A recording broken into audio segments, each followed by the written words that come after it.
Hello everyone, I'm Jonas, and today I will be talking about modern shooters and the aspects of which I think, like, some of the modern aspects of shooters are really boring because of their design, and it makes the games behave extremely similar to one another. So instead of creating games that are within a genre but extremely similar, what I want is instead games that are different because of different mechanics, even though they might use the same sort of themes.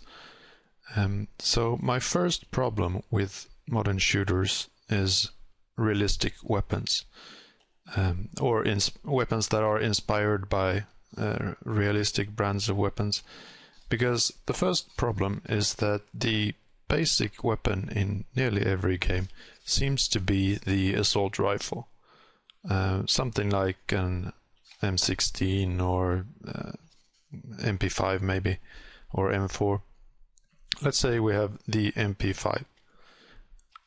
So how it's designed in the real world is to be a versatile weapon that can be used in any situation from, let's say we have a range here, and I'm drawing really crooked, but whatever. So between 0 and maybe 100 meters. I don't know really the effective range of someone who's really good, but through this entire span, this weapon is designed to be the optimum weapon. So if you have a game, most of the encounters will be somewhere within this range, so there will basically be no real reason to switch to another weapon at all. You can argue for shotguns maybe from 0 through 10, but shotguns have the problem that they scatter, so they might be a problem in hostage situations or something like that. And then from 100 meters up to, let's say 1500, is basically sniper rifles. So with just 2 weapons, you basically cover the effective range in every single game.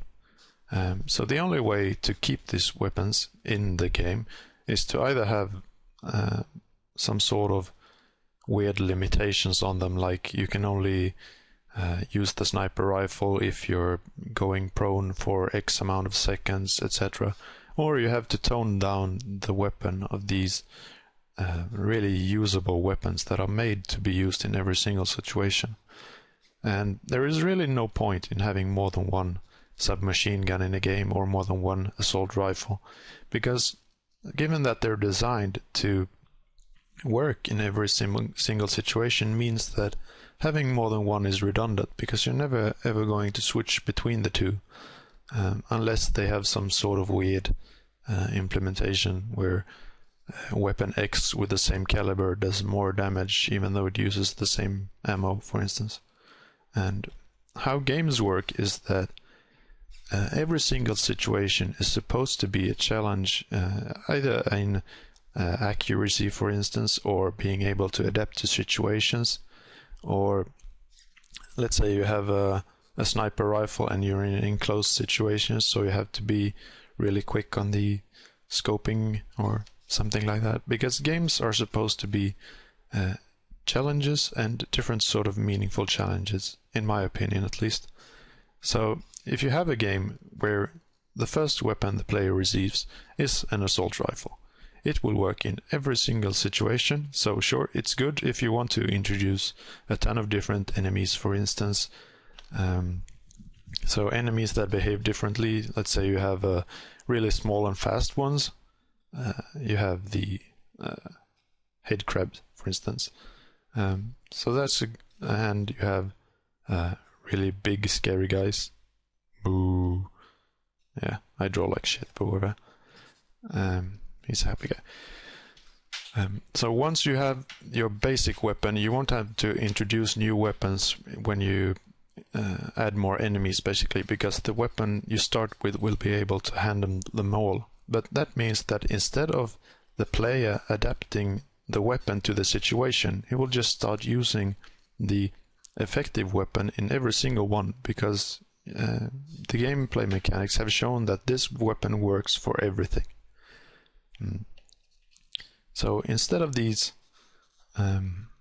real weapon inspired sort of theme. What I want instead is game mechanic inspired weapons. For instance, the grenades, let's say the standard sort of grenade where you pull out the sprint and then you throw it, and from you have your mouse, and from you click your left mouse button, it starts a timer, and then after 3 seconds, for instance, it goes off whether you've thrown it or not. So this is a really interesting mechanic, because you're basically sacrificing damage now to do more damage later. Because while you're holding the grenade, you can't do anything else. And even though enemies can, example, if they charge at you or if they hide behind something, you might not be able to do the damage. So it's basically a waste of both the grenade and the time you could have spent doing something else. And it's also interesting because it means that you might have to go around a corner or out of cover or go into a dangerous place to be able to do the maximal amount of damage with your grenade. So even though this is a reality-inspired weapon, it still has interesting mechanics because it's not useful in every single encounter. Like the greatest weapon for a grenade, if again I go up to this 0 through 100 here, the best distance for a grenade is, let's say, somewhere between 10 and 30 meters in this case. This is a great, like, it's not useful really up close because then the enemies will just charge you or you will blow yourself up. And it's not useful in long distances because you can't throw that far. The bouncy ball here is another example which I just made up when I made the slides here. So let's say, for instance, you have a weapon that does more damage if you bounce it off a wall, and let's say it bounces 4 times. That means that if you have a hallway, this is a top view, if you have a hallway and you're coming from the lower part here, this means that if you have a bunch of enemies here, for instance, what you want to do is basically bounce the weapon off the wall, something like this. Meaning it will do the most amount of damage if you're really close to the corner, and then it bounces. So here it gets bonus, bonus, bonus, bonus, and hopefully it will kill things. And this is interesting because it forces you to adapt to how the map looks as well as the position of the enemies. So you can't just like stand and keep shooting. And another thing with the assault rifles here that I forgot to mention is the amount of ammo you have compared to the time of the reload is really high in most of these assault weapon or submachine gun cases. So the player can basically miss a lot and still not be in much danger because you can just reload and keep firing. So my first problem is these weapons that are inspired by real weapons, to make them easier for the player to be accessible. Basically make the encounters boring because you don't ever have to adapt because your weapon is so versatile to begin with. My second gripe is cover-based shooting. The problem with cover-based shooting is basically that it creates games that are very much like one another. In most games, at least, you have health that regenerates region while you're in cover.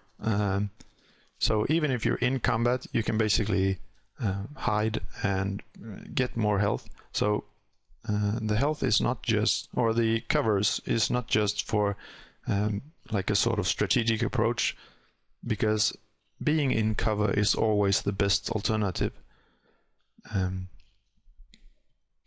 not really sure what I meant with the approach thing, but the problem with the covers is basically that if you're in a third-person camera, what you're seeing is this is the cover and your dude is hiding behind here, but you're still seeing the entire area, so no one can ever flank you or run up towards you or anything like that. So even though you're behind the cover here, you can still see everything. So if there's a bunch of other cover here with enemies behind them, you can always see if they try to do something against you. What's interesting is that if you have a cover system where you're in a first-person camera, because then you will only ever see, let's say you're hiding behind the box here, you will only ever see this part, which means that either running like straight towards your cover or going around the sides here will mean that you want to basically switch between sides or listen to audio cues or stuff like that. So being in a first person makes for a much more interesting game, in my opinion at least. There's also the problem of game theory, because basically you have two options: being in cover, so you're either here or you're over here. That's basically your only two options.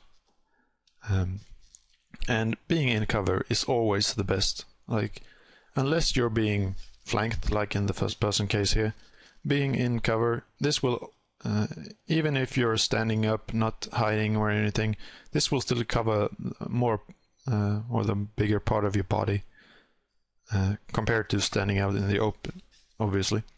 So being in cover, the only thing that beats being in cover is basically grenades, because they're pretty much made for taking out cover. But if you're in the third person view here, you can still see anyone who's trying to throw a grenade at you, or see the grenade come flying. So it's still a problem.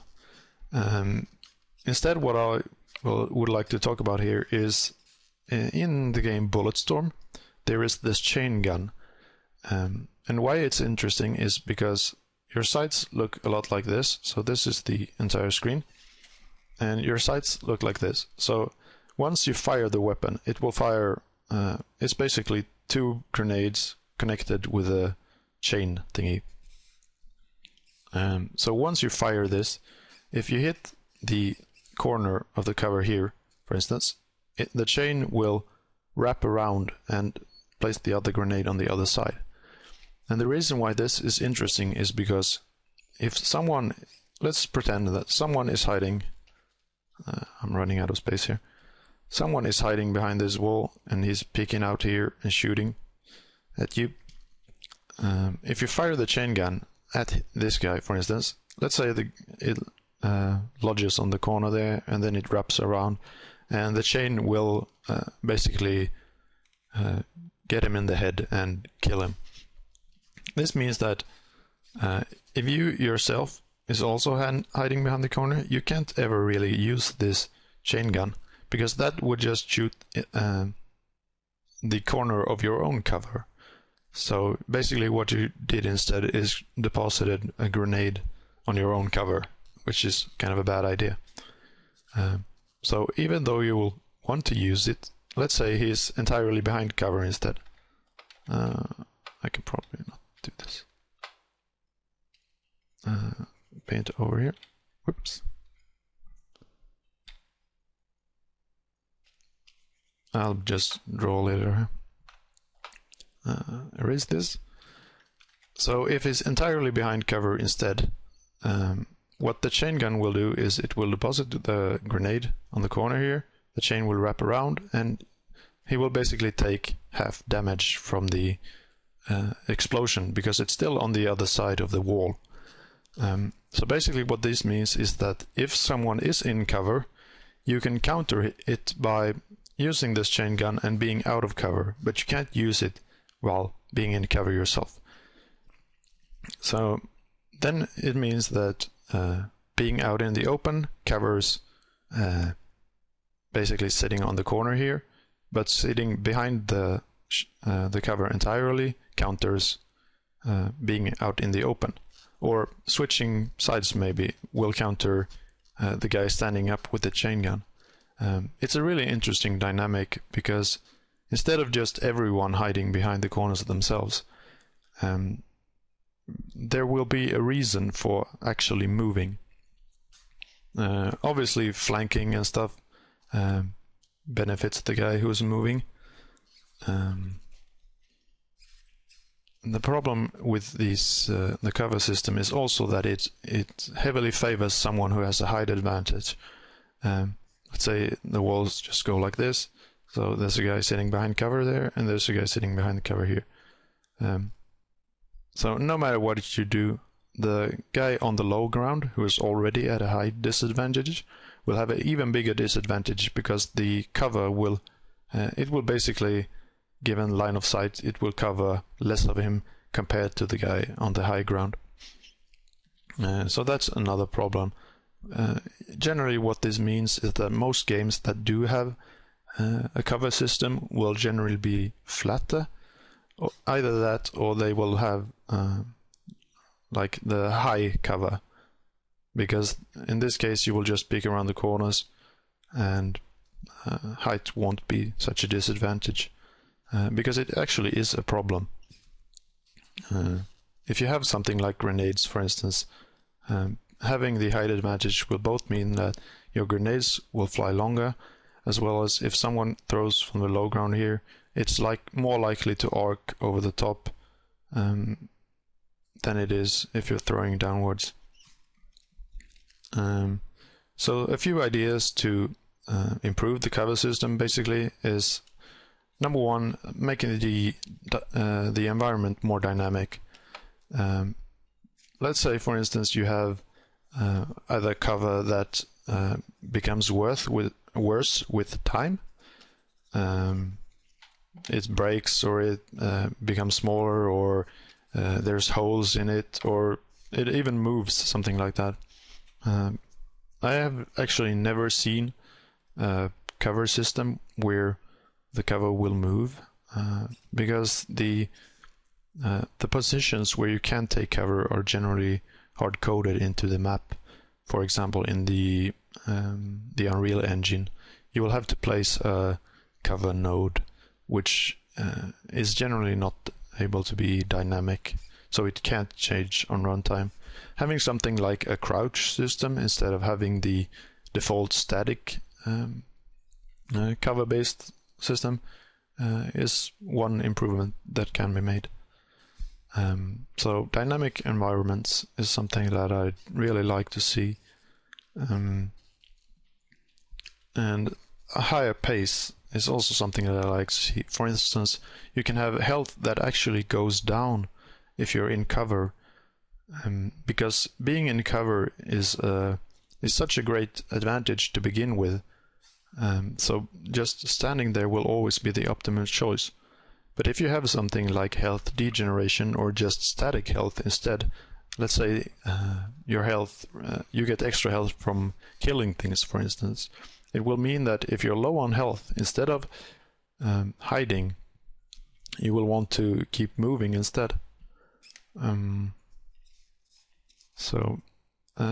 Something like the slide mechanic that's in Bulletstorm as well is also something that I really like to see more of, because basically what it does is that being up high means that you will be able to move further. Basically what it does is that you slide faster downhill than you do uphill, so moving downhill basically lets you have more options when it comes to movement. So to counter this, what you'd have to do is either create a cover that is weaker up high, or you would want to have, for instance, weapon drops or stuff like that always be on the low ground, because that means that if you have the high ground, what you can do is basically choose the respawns. So let's say you have a hill going both ways, and here you have weapon X, here you have weapon Y.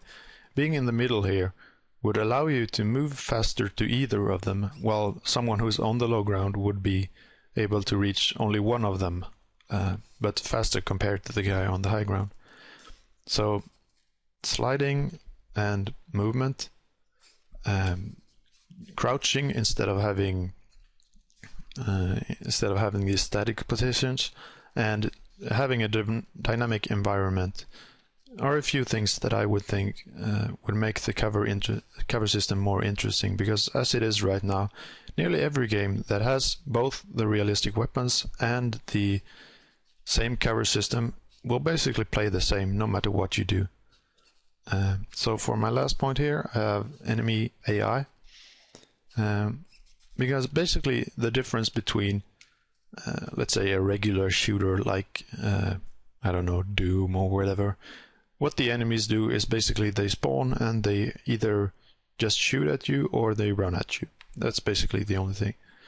So the only thing that the cover system does is that it introduces another method, which is basically being in cover while shooting at you instead of just shooting at you while standing in the open. And I suppose they can hide when low on health as well. So taking cover in itself, if everything does it, it basically doesn't add any sort of dimensions to the gameplay. The only thing it does is that given that the enemies are in cover, you also have to be in cover all the time, because being in cover is the supreme strategy.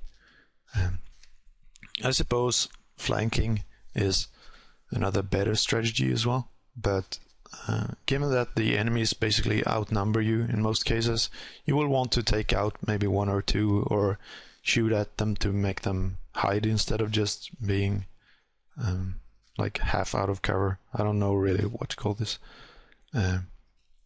So flanking moves is something that helps the enemies as well. I'll draw, let's say this is a top-down view and there are a bunch of different cover. The player is hiding behind this one. Again, in the third-person view, flanking is really not an option because you can always see them coming. So flanking is only interesting once you're in a first-person camera. And then there is the cover fire move, which is basically, let's say for instance you have enemy A, he's standing at the top here, he's providing covering fire on this side. If you move out there, you will take damage. If you stay in the cover, you will basically just take no damage at all, and the enemy will eventually run out of ammo and he will have to reload so you can do something. But let's say you have two enemies, one providing cover fire on either side, and then you have enemy number 3 here. He's moving up here and will eventually reach your cover. So when you pop out to shoot the guys reloading, he will just stand around the corner and kill you. This is basically how paintball works. Someone stands behind cover, you provide cover fire, and other people move up.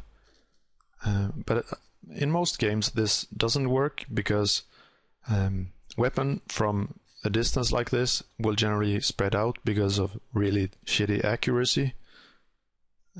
So if the player is hiding behind here, he will basically be on even ground because this damage will be so low that once the running enemy reaches you, you will basically be one-on-one versus that guy, and then you can hide again and respawn your health. So having a more interesting system both for cover, let's say we provide them with flamethrowers or something that does continuous damage, as well as either moving up the camera once you're in cover to basically keep you from seeing over the top here. Let's say you allow the player to, or he just pops up every once in a while to keep track of enemy movements, then he will basically be more paranoid while being in cover, but still be keeping the same mechanic once you move out of cover, and you still have your what's it called? Your third-person view camera. So flanking moves and cover fire, they basically rely on you not being able to always see what the enemy does, which is something lacking in most of the third-person view cameras, in my opinion at least. So basically cutting down the camera and allowing the enemy to have more creative moves, or having different scripts for different types of enemies, will make every encounter be a little different from one another. Because as it is right now, you basically enter an arena, let's say it's a big room, you enter from the left, You hide behind the first cover you see because you know that enemies will be taking up positions in the most games have scripted single player campaigns where the enemies will always take the same cover basically. So you just enter from the left, you continue to move up every once in a while, you shoot at the enemies who are also just hiding behind cover, and then eventually you clear the room, you move on to the next room, which is exactly the same. Use your standard issue assault rifle, which works in every single situation, and you just keep doing this. And then you move on to, instead of the next room, it's game 2, so it's another game entirely, which plays the exact same way. Keeping the weapons different, keeping the heights different, and having dynamic cover will basically make games be less like one another and more like games, instead of trying to be more like instead of trying to replicate Gears of War, you will try to create a game that still has a cover mechanic, but it doesn't have the same cover mechanic.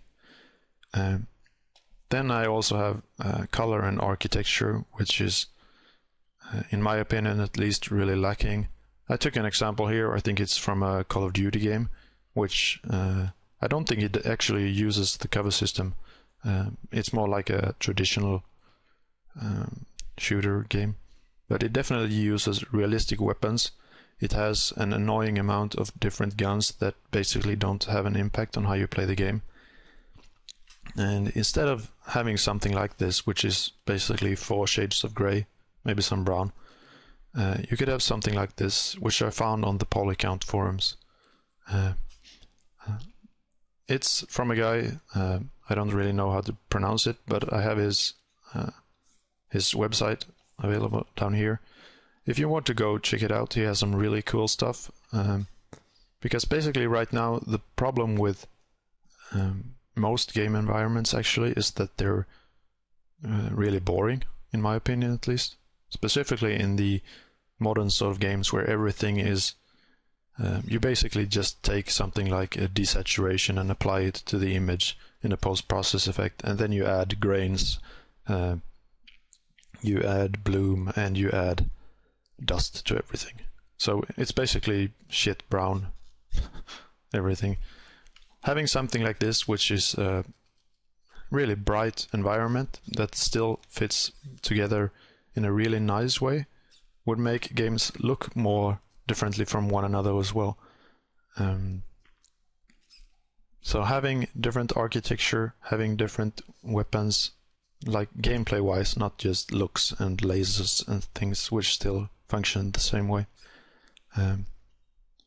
will probably help the entire genre be more interesting and keep moving, because in a few years everyone will have played so many games with cover systems that it's not interesting anymore. You want something new. So keep the player moving, keep the player switching weapons, and adapt to situations. In my opinion, that's what makes a game more interesting. This is everything for now. Thank you for watching, and over and out.